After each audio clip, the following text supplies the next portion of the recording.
Well, he grew up in Youngstown and came to lead the legal fight for civil rights before becoming a respected federal judge.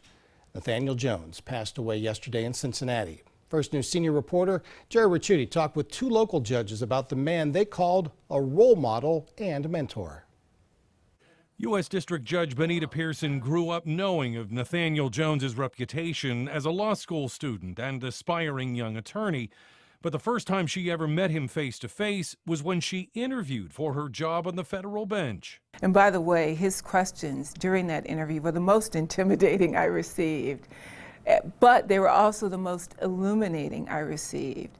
Judge Pearson agreed to this rare interview this morning to talk about her mentor and friend who passed away Sunday at the age of 93. She says the judge leaves a legacy of inspiration for lawyers and judges alike, but especially those of us of color.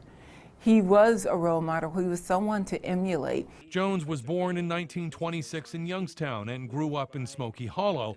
After graduating from what was then Youngstown College, he became the first African-American ever named an assistant U.S. attorney for this part of Ohio before taking over as general counsel for the NAACP, a position where he directed all litigation the organization took on.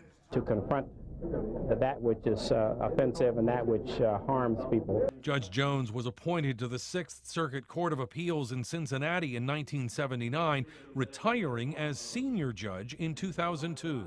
He was a great, stately, impressive, accomplished jurist. Mahoning County Judge Scott KRICHBAUM had known Jones the last 40 years, back to his days as a bailiff in the 70s.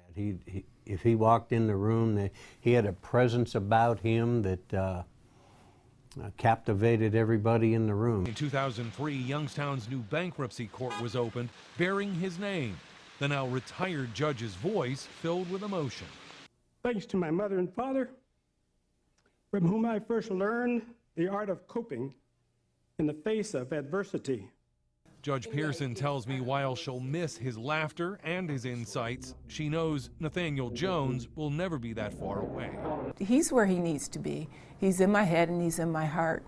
Jerry Ricciuti, WKBN 27 First News.